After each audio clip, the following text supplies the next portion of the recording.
Mais um caso de uma criança de 3 aninhos que teria sido vítima de estupro na parte alta de nossa capital, aqui no Complexo Benedito Bentes. E o suspeito do crime é o próprio padrasto dessa garota. Um homem, um cavalão de 50 anos. Eu não sei se eu posso chamar uma figura dessa de homem. O repórter Bruno Protásio nos traz detalhes. E vocês vão ficar também enojados, estarrecidos com a história que o Bruno vai narrar a partir de agora aqui no Fenômeno Fica Alerta. Bruno. O homem de 50 anos, que é suspeito de estuprar a enteada de apenas 3 anos de idade, aproveitava, de acordo com a polícia, que a mãe dela tomava remédio para dormir. Enquanto ela dormia, ele deixava a filha dela mais velha de 9 anos trancada dentro do quarto e praticava os abusos com a mais nova. Vizinhas suspeitaram dele e chamaram o conselho tutelar, que acionou a polícia. Ele foi preso na tarde da última segunda-feira por policiais do 5º Batalhão e conduzido para a central de flagrantes. Ele nega que tenha praticado o abuso, mas de acordo com a polícia, as meninas foram levadas para o Instituto Médico Legal, onde passaram por exame de corpo de delito. E foi encontrado sêmen dele na mais nova, na menina de 3 anos de idade. Ele foi preso por estupro de vulnerável, está na central de flagrantes e a polícia segue com o trabalho de investigação em relação a este caso. Enquanto isso, ele vai ficar à disposição da Justiça. Do Pinheiro, Bruno Protásio. Muito obrigado, Bruno. É terrível. Obrigado, Bruno, pelas informações. Eu vou fazer o seguinte, mantendo ainda nesse assunto, nós vamos voltar ao vivo agora com a Maria Maciel, que está com o conselheiro tutelar, que acompanhou esse terrível caso. E a gente quer saber o seguinte, onde é que estão essas crianças? Onde elas ficarão? Né? Porque a mãe é uma pessoa que também era dopada por ele, né? Uma pessoa que também tem problemas de saúde, não é? Uma pessoa também vulnerável e que ele dava medicamento a ela para ela dormir das 11 da manhã até as 3 da tarde. E nesse período em que a mãe estava dormindo, dado remédios por ele, por esse cavalão de 50 anos, ele aí abusava das meninas. A de 9 anos, por ser mais esperta, são 2 crianças, 2 meninas, uma de 9 e uma de 3. Como a de 9 era mais esperta, o que ele fazia? Colocava ela no quarto, trancava ela no quarto, enquanto abusava da garotinha de apenas 3 anos de idade. É o que a gente quer saber, onde estão essas crianças, onde elas vão ficar e como é que está a situação nesse momento. A Maria Maciel está nesse momento ao vivo comigo, vamos tentar ver se a gente consegue o sinal da Maria para trazer informações, porque ela está ao lado do conselheiro para contar para a gente como tudo isso aconteceu. Maria, qual é a informação que você tem nesse momento agora e quais serão as ações do Conselho Tutelar, da polícia nesse momento? Você, boa tarde. Boa tarde, Wilson. É um caso realmente bastante chocante, né? A gente que noticia esses casos de estupro de crianças, né? De vulneráveis e com apenas 3 anos, né? No caso, essa menina. O conselheiro tutelar, o Robério Omena, que é aqui da região do Benedito Bentes, acompanhou todo esse caso, vem acompanhando, né? Inclusive, foi ele que recebeu essa denúncia. Robério, boa tarde. Como é que foi que vocês souberam desse caso? Foi uma vizinha que trouxe até vocês essa informação de que essa criança era vítima de abuso? Isso, boa tarde a todos que estão nos assistindo. Isso, ontem, segunda-feira de plantão, juntamente com um colega de trabalho, a gente recebeu na sede do conselho uma vizinha e a esposa do avô das crianças, né, que procurou o conselho para relatar que o padrasto estava abusando tanto da criança de 3 anos como a criança de 7, que agora vai fazer 8. Agora, os vizinhos chegaram então a gravar as cenas, né? Eles registraram isso para comprovar? Isso, na verdade, eles falaram que estavam desconfiados já, um tempo atrás, né? E quando foi ontem, eles foram até a residência, chamou pela mãe das crianças e o padrasto informou que a mãe estava dormindo, né?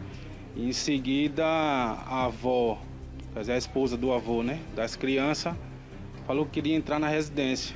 Então, quando o padrasto abriu, elas entraram na residência, perguntaram pela criança de 3 anos e ele falou que a criança estava dormindo. Mesmo assim, ela entrou na casa, quando chegou no quarto, viu lá a criança enrolada, né, traumatizada, na verdade, na cama, e começaram a filmar. Tiraram o lençol em cima da criança e avistou que a criança estava suja, né? Que ele já tinha finalizado esse ato que ele fez com a criança. Segundo os vizinhos, aí as pessoas ali, isso não foi a primeira vez, essa não teria sido a primeira vez? Não, o relato das vizinhas é que, na verdade, já estavam desconfiando, né, desse ato que eles já vinham praticando por diversas vezes. E eles são moradores aqui há pouco tempo, em área de São Paulo, né? E ela relatou... Eles estavam juntos há muito tempo, a mãe com o padrasto das crianças? Sim, já tem há um bom tempo já os dois juntos, né? Mas quando vieram para cá, para Maceió, foi que os vizinhos começaram a desconfiar dessa situação. A mãe, ela não tem, ela é especial, ela não tinha conhecimento do que acontecia. Isso, segundo a esposa do avô das crianças, ela tem problemas mentais, né? E sendo assim, esse padrasto das crianças dava remédio a ela, enquanto ela dormia, ele abusava das duas crianças. Como é que vocês estão acompanhando, né, esse caso, dando apoio à família? Essas crianças agora, né, tanto a criança, a menorzinha, a maior, elas estão com quem nesse momento? Na verdade, a partir de agora a gente está acompanhando, né? A gente já requisitou o serviço na área da saúde, acompanhamos a criança juntamente com os avós até o Hospital da Mulher, onde lá foi feito todos os exames e ela vai começar a ser acompanhada pelo Hospital da Mulher, pela equipe multidisciplinar. Elas devem ficar, então, com os avós nesse primeiro momento? Isso. A gente do Conselho demos um termo de responsabilidade dos avós, onde eles vão ficar lá até a Justiça se posicionar. E casos como esse a gente mostra e é importante, né, os vizinhos, quem for que seja que possa denunciar também casos como esse? Isso. Qualquer violação de direitos sobre criança e adolescente, você pode denunciar o Disque 100 ou ir para o Conselho Tutelar mais próximo da sua residência. Vai ser tudo sigiloso, não precisa se identificar. O que importa aqui é a gente garantir os direitos da criança e do adolescente.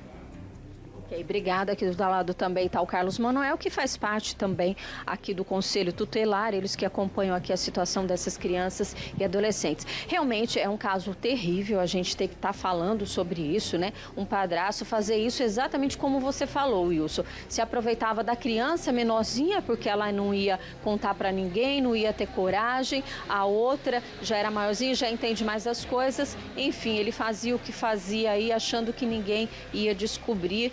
E pobrezinha, né, dessa criança que agora vai ter que conviver com isso, mas ela vai ser bem acompanhada e a gente espera aí que ela possa se recuperar desse trauma e esse homem suspeito ele possa pagar então por esse crime. Eu volto com você, Wilson. Perfeito, Maria, entendo também a sua revolta, você tem 3 meninas, né? Terrível, um vagabundo começo, não tem como chamá-lo de homem, um vagabundo começo safado, que se aproveitava das 3 mulheres, né? Da própria esposa, que também tem problemas mentais, e aí ele se aproveitava da vulnerabilidade dela para poder dopá-la e assim se aproveitar das duas. Mas eu queria aproveitar, Maria, enquanto você está com os conselheiros tutelares aí para falar sobre isso, para perguntar o seguinte, se eles ouviram as crianças, o que é que disse a garotinha de 3 anos e o que é que disse a garota de 9 anos, se também ele abusava dela, porque até então nós temos essa informação de que a menor, né, acabou sendo flagrada com o material biológico desse monstro quando foi flagrado pela vizinha e pela avó do avô, a esposa do avô, Maria.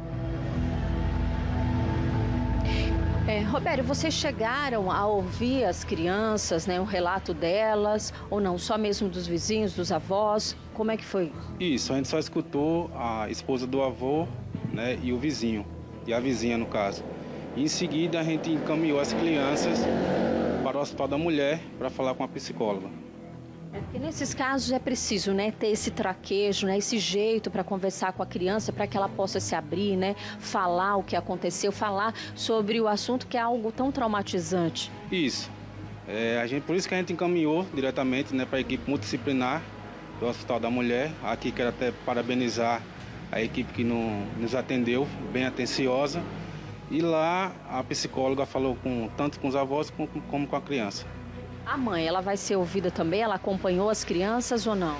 É porque a gente conversando com a mãe, né, a gente percebe que ela tem distúrbios mentais, né? Então, por isso que a gente pediu a presença dos avós. Tá certo. Muito obrigada, então, pelas informações. É como o Roberto falou, no Hospital da Mulher, lá eles têm uma equipe multidisciplinar. Então, tem psicólogo, tem assistente social e eles têm lá, essas profissionais, elas têm essa experiência para lidar com as crianças de todas essas idades, que vai com jeitinho ali numa salinha especial, em meio a brinquedos, em meio num ambiente que ela possa se sentir, então, segura depois de tudo que aconteceu. Eu volto com você, Wilson. Exatamente, Maria, perfeito. E de uma forma menos traumática, né? Para que não seja aquela pergunta, o que ele fez com você e tal, porque ela está assustada, com medo, porque ela não entende. É uma criança, é um bebê.